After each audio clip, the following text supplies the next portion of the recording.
The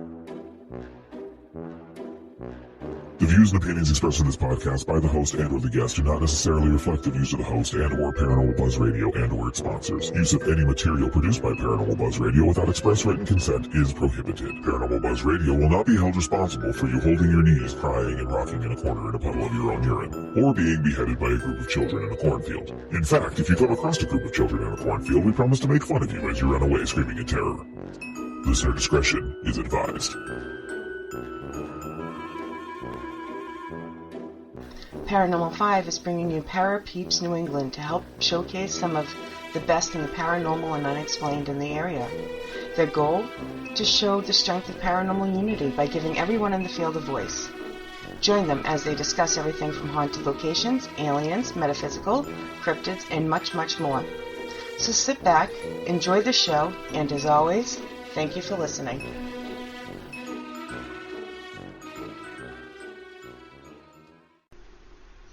Good evening and welcome everybody to episode number 2 of Para Peeps New England. My name is Rich. And I'm Missy. And we are Paranormal 5, a paranormal family-based group up here in Maine. And first of all, we just wanted to thank everyone for tuning in again and checking out episode number 1. We got a lot of good feedback and some good comments and everything from people, so we appreciate you guys checking out, and tonight we are excited because tonight we're doing our first interview. Oh my God. I know, we're excited. Like a real podcasters. I know. It's a little new to us, so we're excited. But we're super happy to have Toby and Toni Hartford with us. Do you want to bring them up a little bit? Oh, yeah. So Toni and Toby are veteran paranormal couples, and they are based here in Maine, and they founded the Afterlife Paranormal Tours and Events. Awesome. Well, Toby and Toni, thank you guys for hanging out with us. How are you? Thank you. Good. How you guys doing? Oh, we're doing good. Great. We're super excited. And we're glad you guys joined us. Obviously, you guys are our first guests on this show, and something we're kind of trying to do to, kind of showcase. There's just one thing that Missy and I have discovered is there are so many people since we've kind of become more involved, and we've realized just how many people there are, and through networking in different groups, and we just want to really give an opportunity to let everybody talk, everyone who's got an opinion, everyone who's got a different view, and just kind of share this with everybody and share with some people that want to listen in. So we are really glad to have you guys here with us tonight. Yeah, absolutely. Awesome. So some questions for you guys. I think first and foremost is something that most people want to know when it comes to the paranormal is why don't you guys, if you don't mind telling us what got you guys into the paranormal to begin with? Well, all right. So with me, I'd always kind of been interested in the paranormal and like Bigfoot and Loch Ness Monster and stuff. And my mother was kind of always into like the UFO type stuff and everything too. So that was where it kind of first started for me, but I never had anything actually happen until, I don't know, it must have been about 10 years ago now, where I was walking to work one morning and I had just a bunch of weird things happen. I actually saw an apparition at my work, and that's where it started for me, was I wanted to find answers as to what the heck I saw and what was going on. Yeah. That's really crazy, seeing something like at your work. So, did you? Yeah. So, was the apparition like the first thing that sparked the interest, or was there the interest before? And then no. Yeah, I always had the interest, but I never. I always watched like Ghost Hunters and that kind of stuff, and I always wanted to do that kind of thing, but I never knew how to really get into it. But then, when that happened to me, then that forced me to want to get into it and do that sort of stuff. Oh, awesome. Toni, how about you? I'm kind of a lifer, really. My stepfather who raised me has always been into the paranormal. He actually has his own YouTube channel, and he's been joined our group on a bunch of stuff. He's always been interested in this kind of thing. We actually lived in Las Vegas when I was little, and he used to bring us out to the desert, and we used to look for aliens when I was like 5, 6, 7 years old. That's really cool.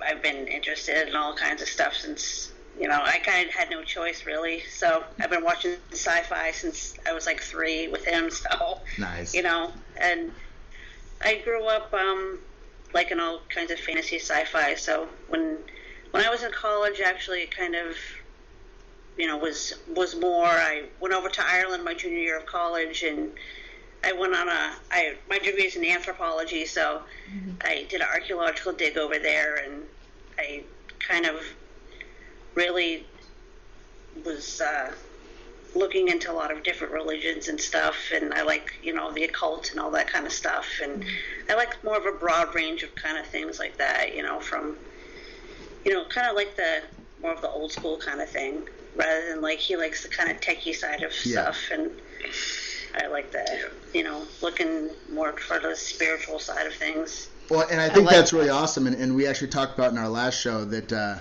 we kind of follow along that same pattern in the sense where I think the more tools you can have in your toolbox, whether it be your scientific tools, whether it be kind of the old school or the more metaphysical, and then take all that and incorporate it into yourself being your own kind of tool to pick up on things. I know the more you can add to that toolbox, definitely the better. Yeah, absolutely.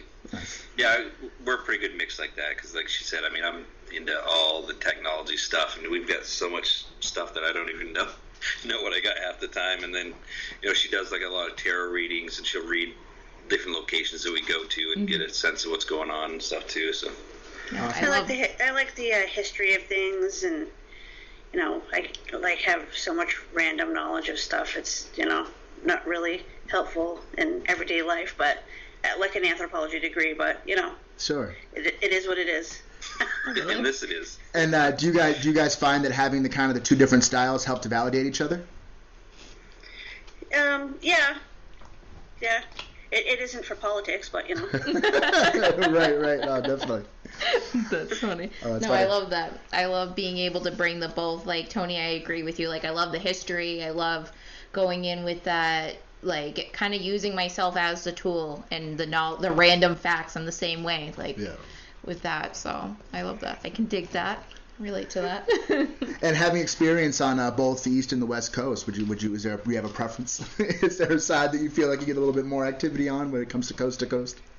Well, definitely the East Coast is older. Sure. Mm-hmm. And even when you go over across the pond, America is so young compared to when you go to Europe. Yes. America is just so young. It's just a baby. Americans have no idea how young we are over here. Yeah. When you go over to Europe, it's so old over there that it's crazy. You get that other perspective.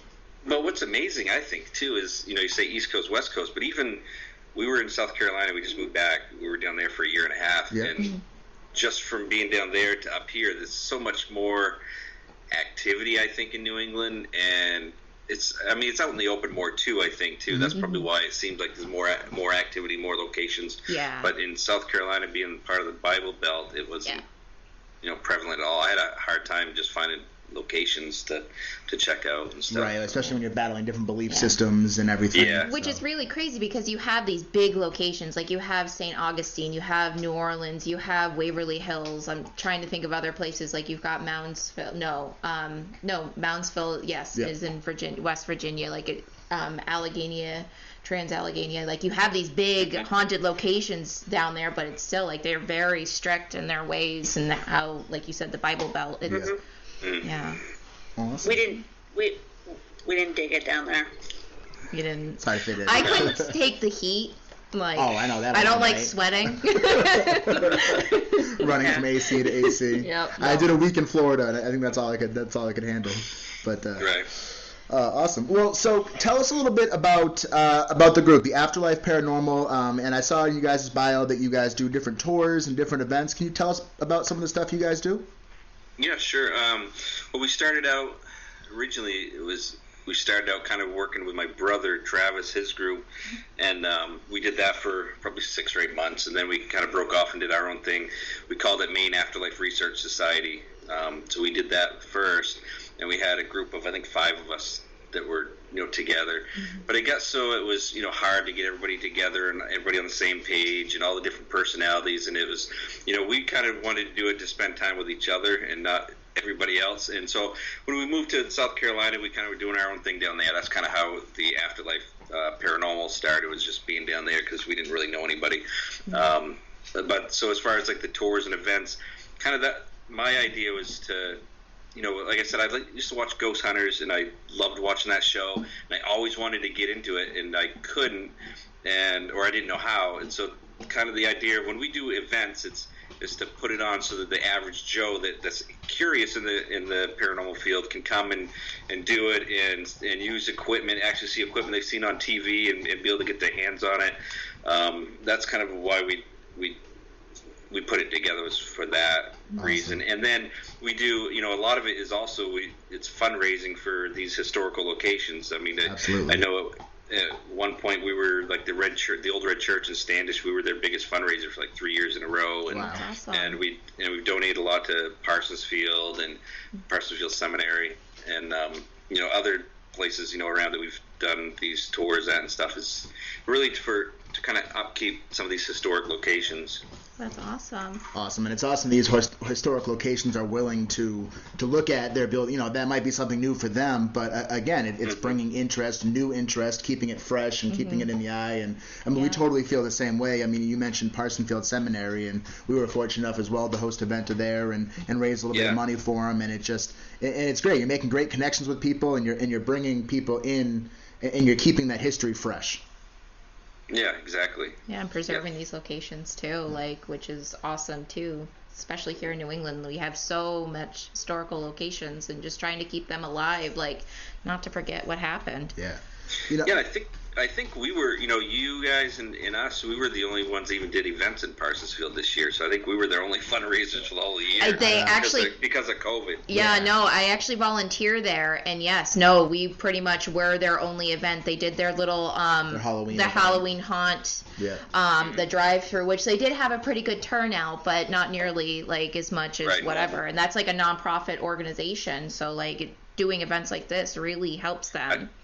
I was a little worried because we ended up with I think 48 people. And at the time, you could only have up to 50 people, so we ended up with 48 people at the event at Parsonsfield. So I was a little worried, but I was happy. They were able to get all that money to come in and stuff. Yeah, for sure. and the way they have it set up there, where you've got the two different buildings, and it was the same. It was actually the first event we had ever put on as far as bringing in people to investigate, and we didn't know the turnout, and all of a sudden we've got 30 people that have all purchased tickets and they're ready to come. We're like, oh no, it's a little nerve-wracking, but it went off so well, scary. And it was so scary. It is, and everyone's the first couple times it's scary. Yeah, everyone's looking at you. We always have people that are 10, 20 people that are let us come. Yeah. And we always have to turn people away, always. Yeah. So we always have to That's been one amazing thing is we've sold out every event we've ever had. We've always sold out. Yeah, so we always have to turn people away. there's a lot of interest in the field for sure. Yeah, definitely. No, definitely. I agree. And just even people get a kick out of just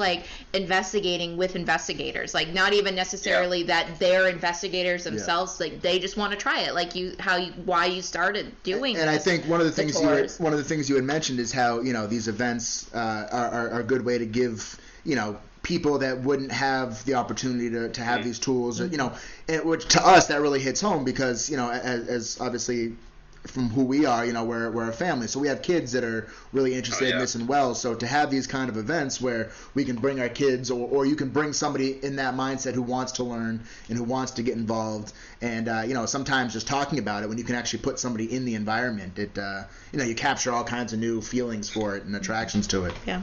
Right. And we've had people, on a lot of times where I'll just invite them, hey, you want to come, and we just tell them to come because I know they're interested in it, and they're looking at maybe starting a group, or they may have just started a group up, and so I want them to kind of at least see it to, in a respectful way, not just running around screaming and hollering at the ghosts or whatever, Yeah.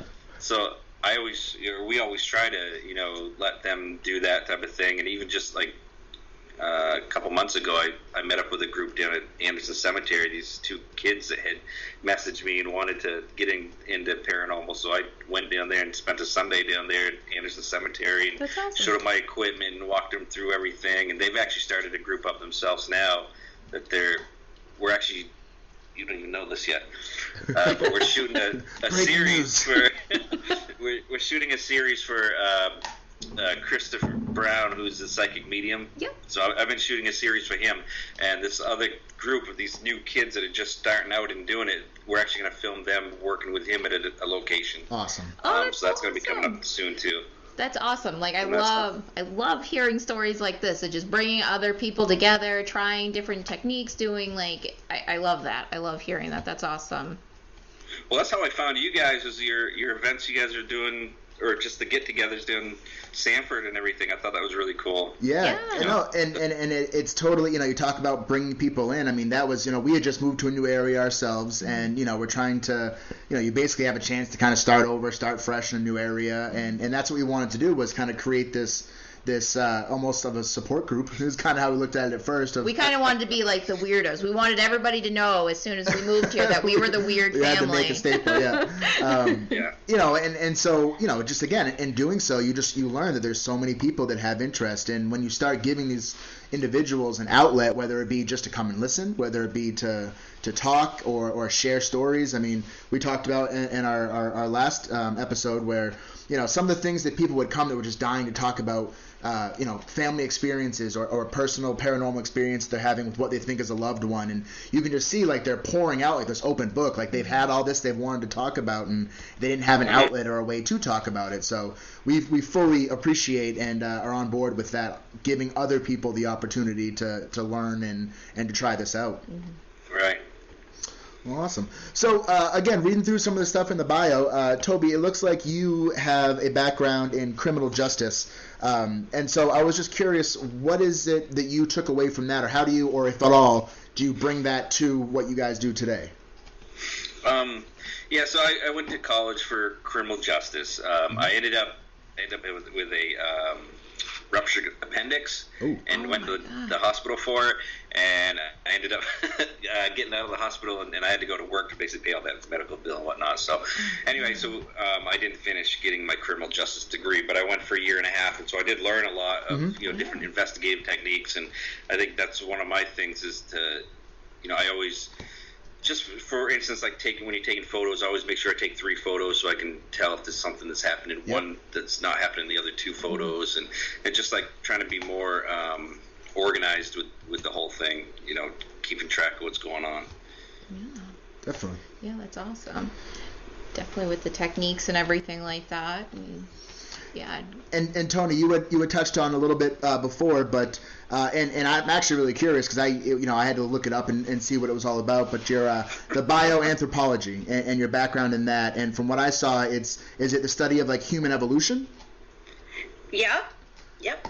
So that sounds, it's probably just a little part of it, but if you could kind of give us a little bit more on what that is and how you utilize it and what you do. Well, I have an associate's degree in dietitian nutrition, and my bachelor's degree is in bioanthropology, so I kind of put them together. My bachelor's thesis was in nutritional anthropology, so what I did my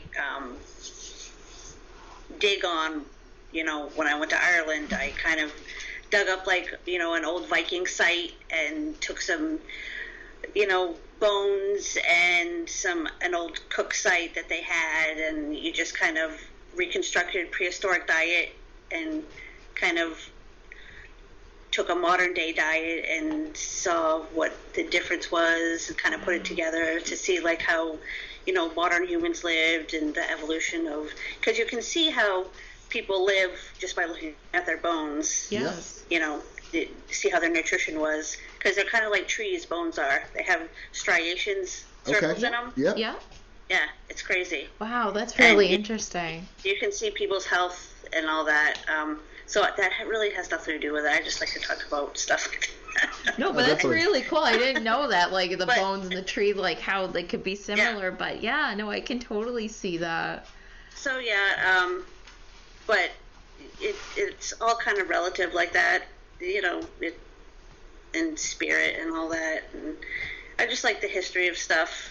And you look up history, and when we go to a place and we can find something on the spirit box and find that, and something pops up, and then he'll go and look up some history of something, and then you can put it all together. This, and this, and this adds up. Yeah. put it all together. I love putting the pieces together to all of Right. that. Like, yeah, Right. you know, I like being able for like the validation to be able to back it up, and it almost just Right. tells like the story. No, I totally get that. Now, when you were doing like these types of digs or anything like that, now could you like? I'm not sure. Like psychic medium, like if you label yourself as one of that. No, I'm not at all. Okay, but did you pick up on anything like while holding these items, like sensing, like could you pick up on anything? Well, you think that you can. I like to, even when you go to like an old place or something like that, you like to put yourself in the shoes of somebody that's, like, wow, this person stood here and this is historically what they were thinking. Yeah. I like to do that just because I like the history of stuff like that. Like when we go somewhere, wow, this is what it was like 100 years ago. Wow, this is what it was like 200 years ago. Sure. Yeah. No, like when we go to Salem. Yes. That's what I like to do when we go to Salem, and I'm like, wow. Because I'm a huge feminist, I go like to Salem, and I'm like, men. Bastards. I totally do that. Where do you love to go down in Salem? I now I got to dig a little deeper because we love going to Salem too. I know. We try to get down there a couple times a year, and obviously this year has been a little hectic. We've actually called a couple of places that we frequent down there, and everyone's just like, no, just stay back right now with everything going on. But yeah, we We went snuck anyway. down in September. Yeah, we went anyway. You guys are a bunch of badasses. I'm just all scared. I'm just like, the cops are gonna come because we don't have our COVID. They're gonna see our main plates. All right. I'm just paranoid. No, we went. Good. Yeah. And it was awesome. Everybody had masks on. And Yeah, everything, everybody too, had masks. Yeah. Yeah. But yeah, so our favorite place is probably the cemetery. I actually proposed to Toni in the cemetery, and I did it on Facebook Live so her mother and grandmother could watch. So Awesome. Oh, yeah, thanks. Thanks. Appreciate it. What the heck, Richie? Oh, man. In our defense, we hadn't been to Salem yet at that point. So. This is over. I know, right? No, awesome. Which cemetery?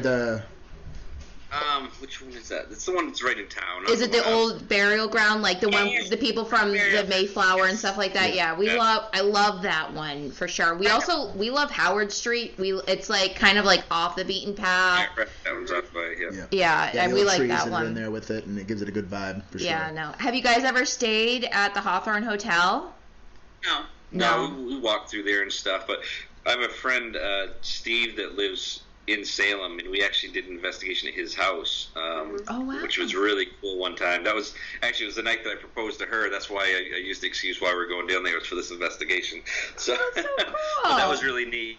It's a house right in town, and they were digging up the backyard to put in a pool, and they found a gravestone that was buried underneath the backyard. And so they stopped what they're doing. They ended up putting up an above-ground pool, and they didn't dig down anymore. Yeah. And he was seeing a female walking through his house on the bottom floor. Yeah. And so we were there, and we were doing a spirit box, and this came out and said, what did it say? Something about water. Yeah, like I'm under the. Oh, it said I'm out back. Wow. And it said something about I'm underwater. Yeah. Maybe so a reference to the pool, right? Could see the pool above her. Yeah, it was pretty crazy. Oh my gosh, that is so crazy. Especially in an area like that, and we've always talked about this. When you have these places where it draws attraction from paranormal seekers and paranormal investigators, where everyone is bringing so much of their own energy with them, and you're allowing for so many things to come through. And I always get a kick out of when you go to these places like the Lizzie Borden place. Everyone wants to go there and talk to Lizzie, but you've got so many people that have come there and opened up doors and allowed things and brought their own energy that at this point to try to pinpoint what you're seeing, or experiencing, it'd be so much tougher. Yeah. And it's funny because I use Lizzie Borden house as an example. Is you think that house would be the most one of the most haunted places ever, right? And we didn't really get a lot there. We didn't even get much feelings there, and I wasn't even creeped out when we went there. Really? Yeah, Really? I got like one thing on the spirit box where I said, "Can you tell us who hurt you?" And it said Lizbeth, which is what she went by. Yeah. Technically, it was Lizbeth. So that was like the cool thing that happened. But other than that, not much else really happened all night. I mean, the house was cool, definitely. Yeah. But it's just one of the places you think would be super active, and it's Mm-hmm. not. And then you go to some random Joe Schmo's house, and it's just absolutely crazy. That's where all the I activity know, is. exactly. Yeah, it's almost like hunting season where everything kind of, they left the popular area so they could be left alone. And But do you almost feel like Yeah. sometimes with these really popular, heavily investigated places, like the spirits are almost just like, no, I'm not up for like a show tonight. Like, I'm not like your dog and pony type thing, not a monkey show. Like, I definitely feel like I get that vibe from some of these locations that get like repeatedly investigated. Like, they're tired too. Like, like they've had their time, they've done whatever. yeah, we talked about that on one of our lives where I always thought, when you go and you have all these different groups that are coming in and they're asking me the same questions, and they're not, not always of substance. Hey, can you knock on a wall? Can you roll this ball? And it's like, at some level, like if you imagine that if you're just, on the other side and you are who you were and you have all your intelligence and you're like, man, I can do more than just kick a ball. I can do more than knock. Challenge me a little bit here. So I've always thought that like Missy said, sometimes they just get over it. Like, you know what? I'm done putting on a show for you guys today. Mm-hmm. So speaking of the Lizzie Borden house, I also saw in your guys' bio that you guys have checked out well over like 50 different places, which I'm sure that could be more, but those are maybe some of the notables. So what are some of your guys', your faves or your go-tos or some of the places you've experienced? Have you guys been up to Admiral Parian? Yes. Did you guys went there? Yeah, we went and Yeah. met Donna. What a great woman she is. Oh, she made a delicious breakfast feast. Oh my God. Yeah, Donna's great. We had gone up there, and the first time I went there, I think it was in 2016, and I was actually filming behind another investigator, Flip York. He was part of our group at the time, and he had the thermal camera, and he was taking pictures, and I was behind him with the camera, and you can actually see, he takes a thermal picture, and it's a guy standing there. He's probably about 5'7". He's all black and dark blue. Wow. Because he's cold. Yep. And everything around him is red. And so you actually catch it on the camera where you can see that, but you don't see anything beyond him. So there's nothing really standing there. Yeah. That was a really cool location. Plus, it's just, I've always got a lot of activity in that house. And the slave boy Nathan that's seen there, Mm-hmm. I had him sitting on my lap at one point because I was talking about my kids, and that was probably I think that's the only time I've ever had like my energy completely drained where I was nauseous. Really? And I had to leave the room, which Now, that never happens to me. Just out of curiosity, which room was that? Because I had a very similar experience there in a room. In Tuscany. Was that the Tuscany? No, okay, so no. The Tuscany room is the room next to the room that can lead you downstairs. The Tuscany room is actually the one that I want to stay in next, where it brings you out to the area where you can go downstairs into the other rooms on the other side. Okay. Yeah. Yes, the Tuscany has the secret passageway that goes into the other room. Oh, Yes. right. Yeah, through the closet. Yeah. Right. Okay. Yeah. So yeah, because if you keep going that direction and you head back out into the common hallway, and then you go where there's the stair set to go up to the upper room. Third floor, yeah. Yep.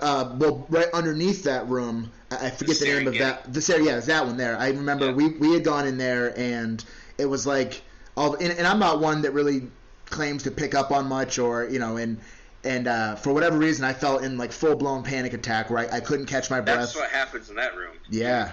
Constantly vibration. Yes. Yeah, like we actually had to like step out and go kind of ground ourselves and start over again because it was a very uncomfortable feeling. And it was okay once we went back in, but we really had to kind of collect our wits about ourselves. Almost like we felt like we were moving too fast. Like it was just we needed to step back, slow down, and change our approach. Yeah, I kind of felt like that the second that we walked in there. I'm just like, oh my God, like everything was just kind of like go, go, go, go, go. And I was like just trying to keep up with him because we were just so excited. And Donna's like, you guys have the whole place to yourself. Like, I'm going out. So in that room, we had her stepfather Bill was actually filming for us at the time, and it was a new camera for me, and the camera kept shutting off when we were there. Really? So we went back this last time we went back there. I had another new camera in that room. It kept shutting off in that room again. I don't know if you guys had issues with cameras or not, or equipment in that room, but No, we didn't. I don't think that we really had issues with anything. We had, aside from personal experiences, we stayed in the first room. Admiral the Admiral quarters, And we had left a voice recorder in there as we went and had kind of checked out the rest of the building. And when we came back and listened, they've got those old kind of loose, jiggly door handles. And it sounded like at one point you could hear the doorknob jingle, as if someone was trying to get it to open or close it. And then they're just the vibes for sure. The vibes. We had a couple K2 blips, but that was about it. Yeah, but it was such a great place, and you hear Donna's stories, and she's such a riot because she doesn't want to tell you anything the night before, and she's a spitfire the next morning when you're sitting at breakfast. And no, she wants to hear your stories, but she doesn't want to share hers. Yeah, absolutely. So we love that place, and obviously the Red Church, the old Red Church in Standish. We actually got married at the old Red Church, so that's why we like to donate to that one and everything. And that place is, and it might be like kind of what you were saying, just they don't want to come out and play all the time. But that place is probably like mid-level as far as activity goes. Mm-hmm. Sometimes it's not much at all happening there, but we still really enjoy it. We enjoy the history of the place and everything. Yes, both of our mothers were quite happy for us to be buried in a haunted church. Yeah. They were so impressed. They were into it, huh? Oh, man. That's funny. Now, I have to ask, did you guys do like a YouTube series and investigate that church? Yeah. Okay, I think I don't know why all of a sudden I'm kind of getting remembered that but it was a few years ago, a while ago. Yeah, it was I think 4 years ago. It was on Amazon actually, Amazon Prime for a while. Oh really? That's so cool. Yeah. We were hot in England. That's awesome. Yeah. We got checks from Amazon for $4? Yeah, royalties. Oh, that's awesome though. That's pretty exciting though. I think that's cool. It was on Amazon for about 3 years, and then eventually it fell off because it wasn't getting enough views. But it just takes so much to put it on there, though, because you had to put the closed caption. You got to do it by hand. Really? Oh, it's rough. So that was. Yeah. I mean, it was a 45-minute video, and it probably took me about 50 hours or so to get it to be able to be put on. Wow, that's crazy. That's crazy. But we do have a YouTube channel too. If you look up Maine Afterlife Research Society, the name's changed to Afterlife Paranormal. For some reason, it doesn't always come up. But if you look up Maine Afterlife Research Society, we have probably 20 videos on there that we've shot over the years. Yeah, I don't know why all of a sudden, I just remembered watching, haunted places, and that's, I think, how I stumbled on to Haunt Me, too.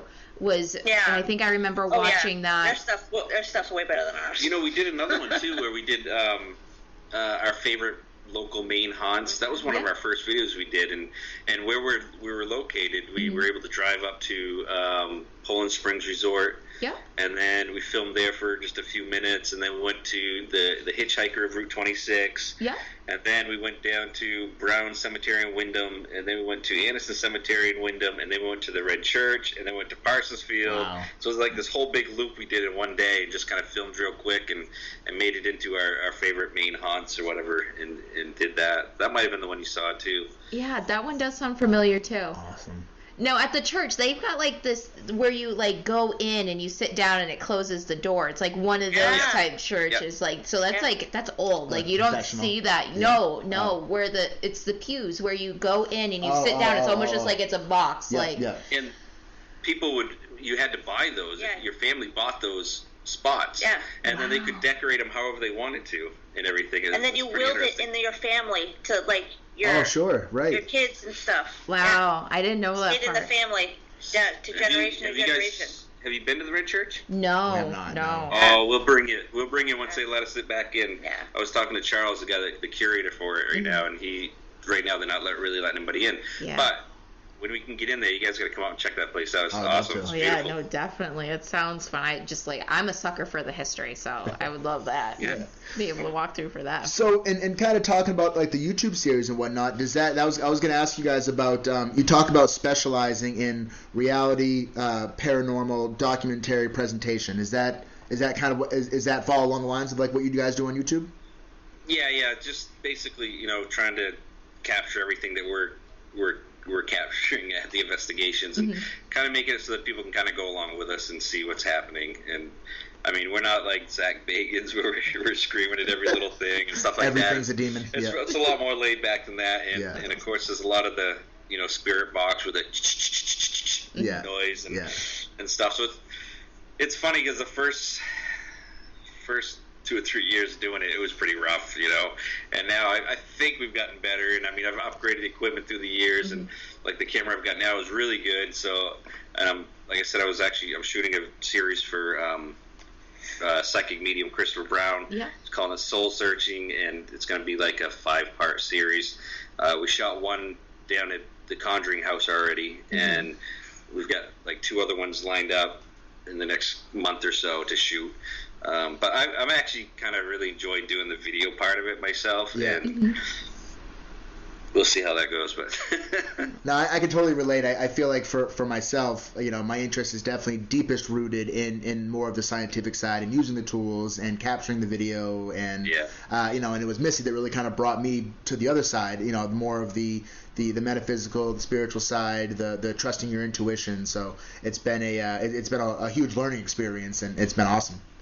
Yeah. Sure. Well, that's awesome, and I love the filming. Like I enjoy watching local people, or not the big film production and stuff like that, because I feel like that's real paranormal investigating. Like that, what you see on the Travel Channel, Discovery Channel, whatever they're showing it on, that's not real. Like what you guys are showing and filming, that's real paranormal investigating. Like, and you show like, oh, it's not happening tonight. Right. Like, and again, it goes back to why I like that idea of bringing people along, because it shows them like it's not, you're not every, in that 1 hour you watch on TV and they happen to catch all this info. I mean, there's sitting, there's quiet, there's patience, there's frustration. Like there's so much more that you don't get to see. So to bring people into that world and show them like, oh, it's not all, it takes work.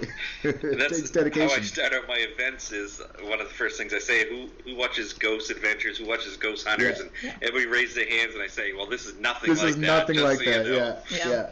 Did you ever get people like upset at any of your events? Like what the heck? Like, no, because I'm pretty upfront about it, and I send out emails ahead of time, and I just say we can't guarantee paranormal activity. But I mean, I think for the most part, we've always at least had a little something happen at our events. Yeah, we're always pretty disclaimery about it. Yeah. We're like, this is gonna be boring sometimes. Like this isn't gonna be crazy every second. Yeah. There's not gonna be demons everywhere. Yeah. and like he said, like he sends out emails that are like, and just the one that we're gonna go to the Conjuring House in a couple of weeks. We already banned alcohol. Yeah. No alcohol. Good. Yeah. So people know that we're like, I mean, this is like kind of serious. Yeah, taking it very seriously. Absolutely. Yeah. No, I definitely agree. It's funny, earlier, Richie, you said something about making the ball move, and we did the mill agents, the mill over in Vassboro, the old Willem Mill, and that was an event that we did for Parafest Maine, and we had a ghost hunt afterwards. So we had a group of, I don't know, probably 15 people in the group. Oh, I'm sorry, that's right, you weren't there. I'm sorry, but there was probably 15 people in the group, and I kicked this ball out, and I'm like, "Can you roll that back to me?" And the freaking ball rolled about 3/4 of a turn back towards me and stopped.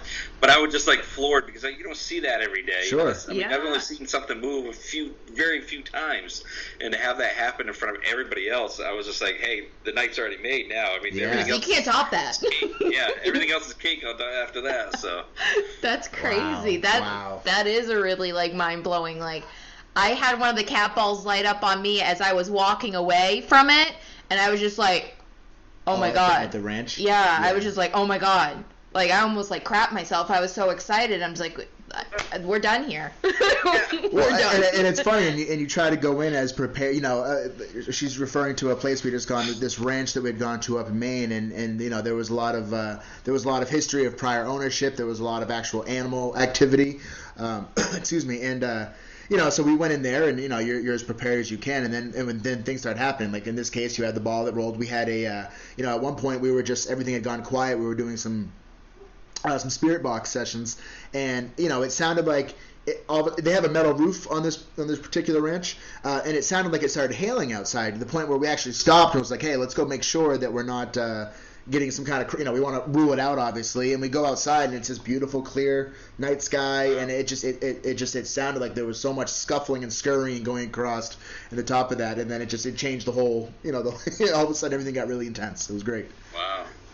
It's unbelievable. Yeah, no, it was very interesting. So, what do you guys? I know, obviously, we're all playing the same COVID world here, but what? Oh, got the fast down That's our footage. biggest fan. Oh, nice. Oh, I know ours are like off somewhere chewing on bones. I know. We had to put like a disclaimer in last episode because our animals were just going bananas over here, so that's all you could hear was scurrying and scuffling in the backgrounds. But Sorry, go ahead. Well, No, it's okay. No, we it's love fine. the fur babies.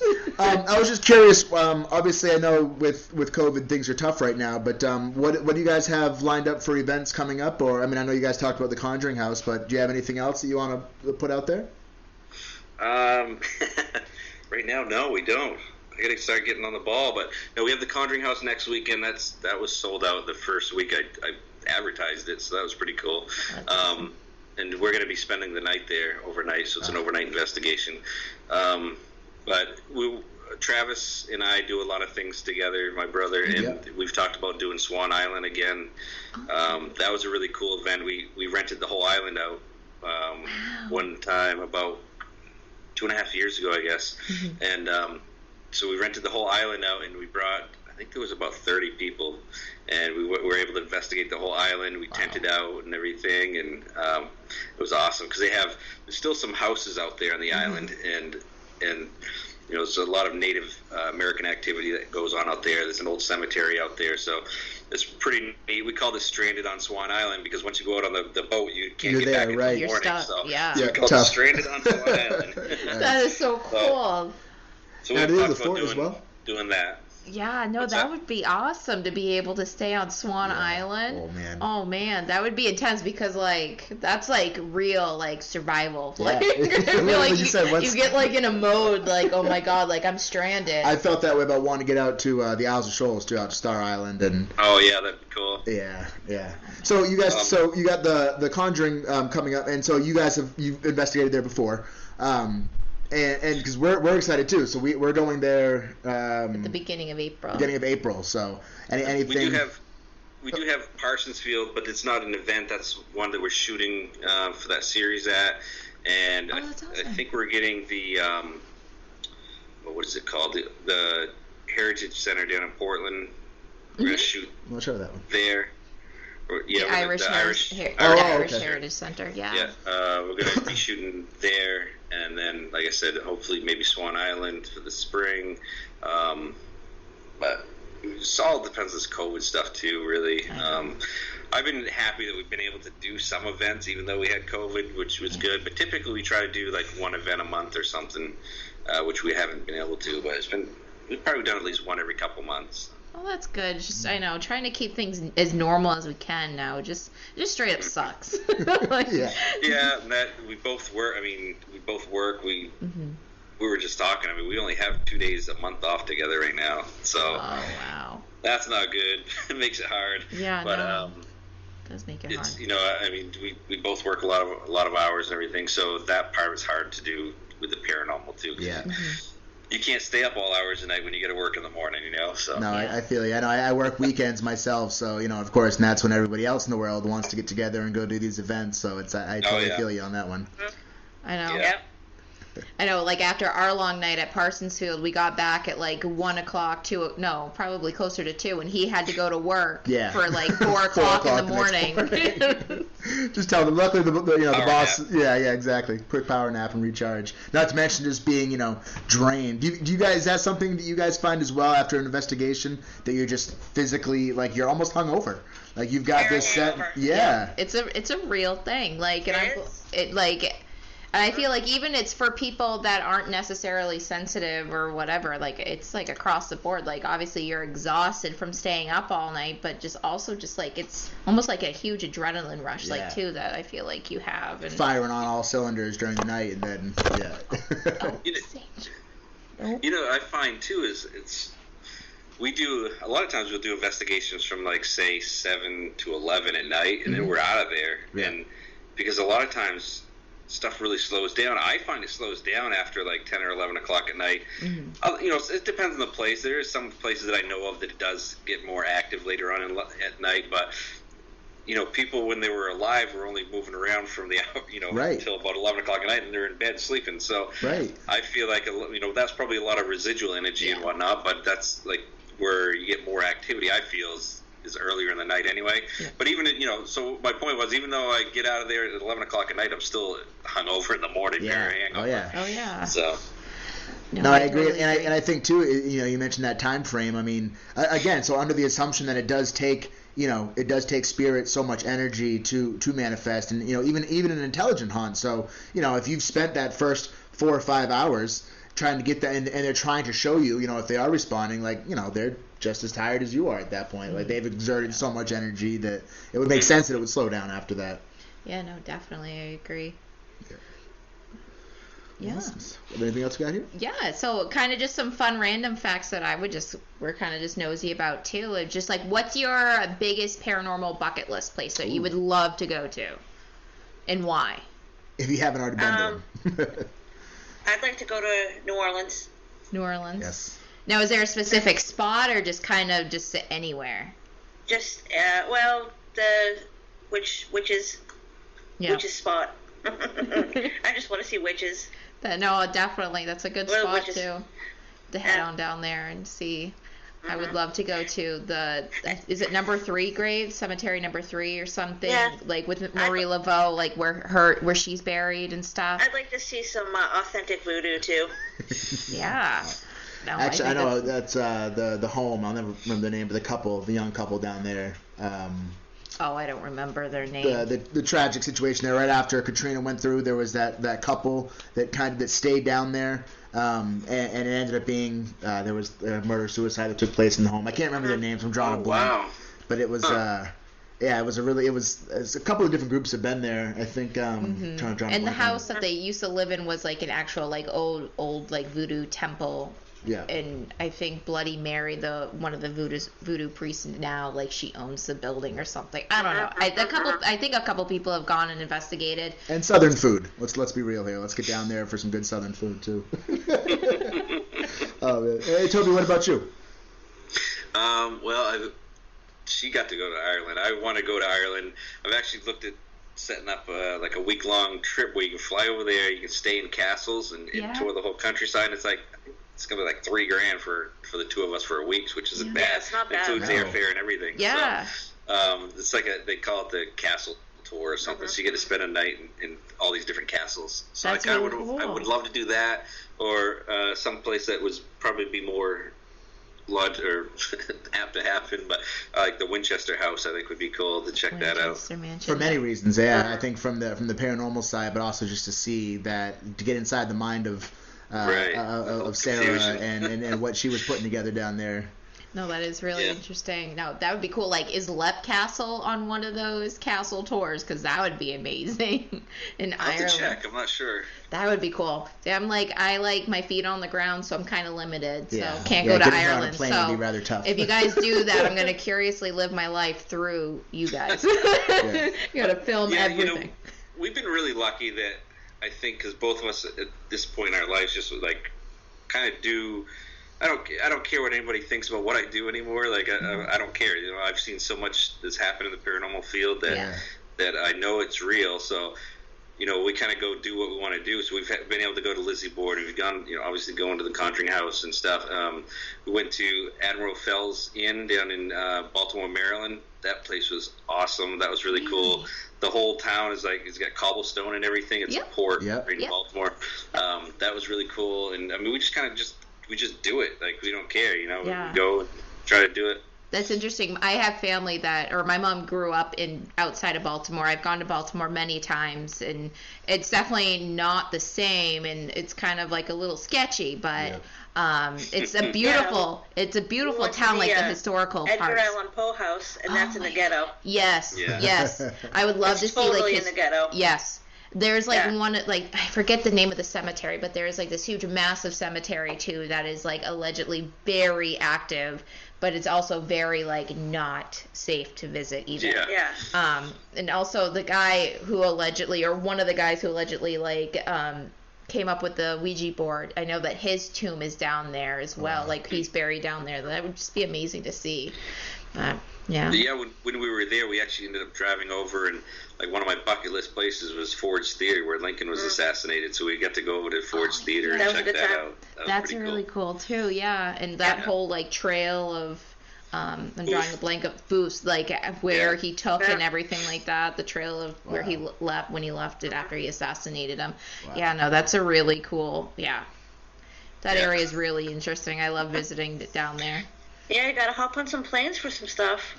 No, luckily my sister, she lives down in Maryland. She lives 20 minutes outside of Baltimore, so I'm just like, it's just an 8-hour drive. It's not a big deal. I'll keep my feet on the ground so I can have my car. Gives us an excuse to drive through Gettysburg. I know, she doesn't, I know, exactly. Yeah. Plus, then I get a detour to go to Gettysburg. Yeah, no, my sister. Well, and it's funny to talk about Gettysburg. That's one of the places I really want to get to, too, and we haven't.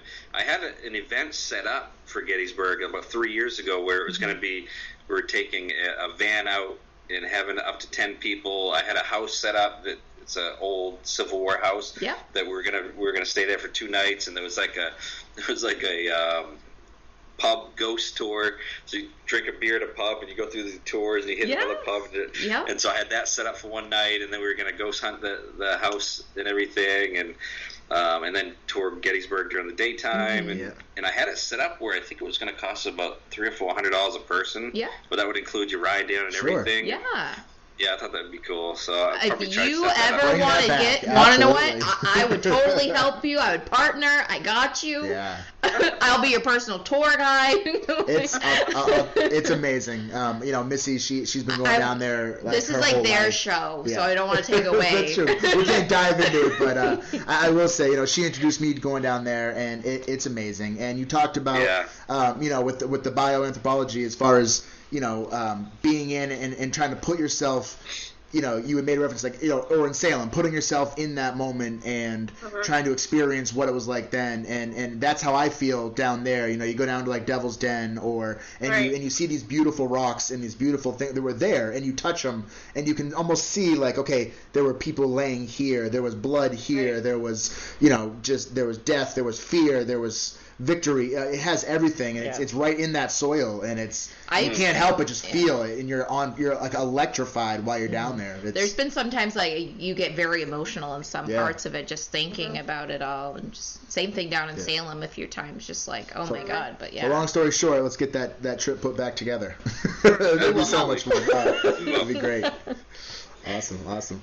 Well, guys, obviously we want to thank you so much for joining us and hanging out with us for a little bit. And, before we wrap up, can you just let everyone know, if you want to, where they can come and check you guys out, or as far as where they could follow you or find some of the videos, and is there any links you want to throw out there? Really, the best places, we do Facebook a ton. She's posting usually a couple times a day and keeping our Facebook page relevant and or relevant, not irrelevant. Keep it relevant. Keep it relevant, yes. And we always post whenever we're doing any of our events. We always post on there. If anybody has any questions about what we do or how they can join an event, they can just message us on the Facebook page. Okay. We do have a YouTube channel, Afterlife Paranormal. And I have another Facebook page called Afterlife Paranormal Tours and Events. So we actually post on there. Usually I'll post my events on there. I don't do a day-to-day thing on there very often. But when we do our events, I'll put those on that one too. But awesome. That's awesome. I can't wait to hear what you guys get, or like feedback from the Conjuring house next weekend. I don't know what we can expect. Like I said, our trip's coming up pretty soon, so I'm excited. I've never been there, and it's gonna be a good one. It's gonna be a good one. I went down about a month and a half ago, and she wasn't able to come, so this will be her first time down there. But it was pretty insane. Really? Yeah. We're doing the overhead too, right? I think we're staying in the home.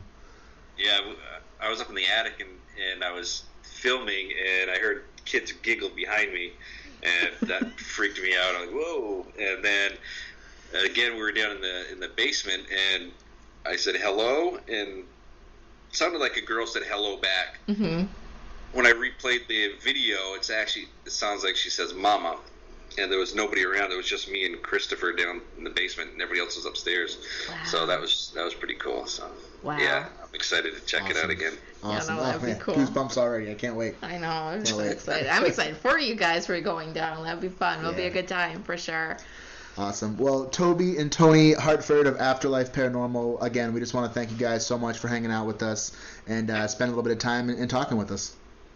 Yeah, no problem. Thanks for having us, guys. Appreciate Awesome, it. guys. Well, we'll stay in touch, and we'll talk to you guys soon. All right, take care. All right, take care, guys. Bye, Thank guys. you. Have a good night. Thank you.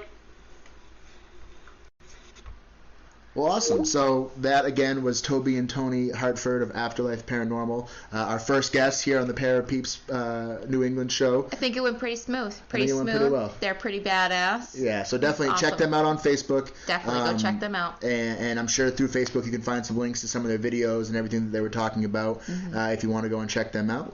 And again, as always, with us, and maybe we can post some links as well Yeah, to their definitely. page on our Paranormal 5 page. So you can go check it out there as well. So, and obviously you guys can check us on Facebook at Paranormal 5, on Instagram at Paranormal 5, and you can check out Missy's blog page over at paranormal5.com. Yes. Anything yeah. else you got, lady? No, I think that's about it. Other than thank you again to Toni and Toby, and to thank you guys again for hanging out and For sure. chilling with us. Well, as always, guys, stay safe. We appreciate you tuning in with us, and we will talk to you guys next time. Right. Bye, guys.